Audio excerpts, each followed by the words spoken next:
ನಿಮ್ಮ ಮಾತುಗಳನ್ನ ಕೇಳ್ತಿದ್ರೆ ನಿಮ್ಮ ಈ ಸತ್ಯ ಪಥ ಸ್ವಲ್ಪ ರೈಟ್ ಪಥದ ಕಡೆನೆ ವಾಲ್ತಾ ಇದೆ ಅನಿಸ್ತಾ ಇದೆ, ಬಲ ಪಥದ ಕಡೆನೆ ವಾಲ್ತಾ ಇದೆ ಅನಿಸ್ತಾ ಇದೆ. ಗಾಂಧಿಯನ್ನ ಪೋಸ್ ಮಾಡ್ತೀರಿ, ಈ ರೈಟ್ ವಿಂಗರ್ಸ್ಗೂ ಕೂಡ ಅವ್ರ ಮೇಲಿರೋ ಆಪಾದನೆನೂ ಅದೇ, ಗಾಂಧಿ ವಿರೋಧಿಗಳು ಅಂತ ಹೇಳಿ.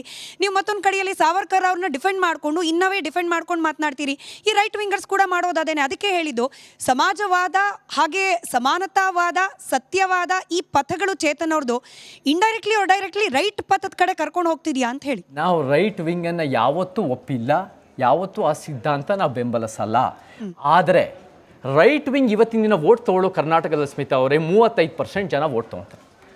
ನೀವು ದೇಶದಲ್ಲಿ 38% ವೋಟ್ ಹಾಕ್ತಾರೆ ರೈಟ್ ವಿಂಗ್ಗೆ.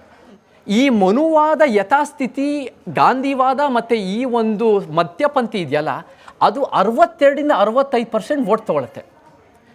ಬೋತ್ ಆರ್ ಐಡಿಯಾಲಜಿಕಲಿ ನಮಗೆ ಸಮಸ್ಯೆನೇ. ಬಟ್ ಈ ಒಂದು 62ರಿಂದ 65% vote is a more bigger hegemon than the right wing ಅನ್ನೋದು ರೀತಿನಲ್ಲೂ ನೋಡಲಿ. ಎರಡೂ ಎಸ್ಟಾಬ್ಲಿಷ್ಮೆಂಟೇ, ಎರಡೂ ಈ ವ್ಯವಸ್ಥೆನ ಅವ್ರ ದಿಕ್ಕಿಗೆ ಎಳಿತಾ ಇದ್ದಾರೆ. ಬಟ್ ಈ ಒಂದು ಮನುವಾದ ಯಥಾಸ್ಥಿತಿ is the source of the problem. And ಆ ಸೋರ್ಸ್ ಆಫ್ ದ ಪ್ರಾಬ್ಲಮಿಂದ ಬಂದಿರೋದು ಬಲಪಂಥಿ, ಎಡಪಂಥಿ, ನಮ್ಮ ಸತ್ಯಪಂಥ. ಹಾಗಿದ್ದಾಗ ನಾವು ರೈಟ್ ಜೊತೆ ನಾವು ಒಪ್ಪಲ್ಲ, ಸೆಂಟರ್ ಜೊತೆ ಒಪ್ಪಲ್ಲ. ಅದು ಎಲ್ಲೋ ಒಂದು ಕಡೆ ರೈಟ್ ವಿಂಗ್ ಕಡೆ ಹೋಲ್ತಾ ಇದೆ ಅನ್ನೋದು ನಿಮ್ಮ ಒಂದು ನೋಡೋ ಸೀಮಿತವಾದ ದೃಷ್ಟಿಕೋನ ಅಂತ ಹೇಳಿ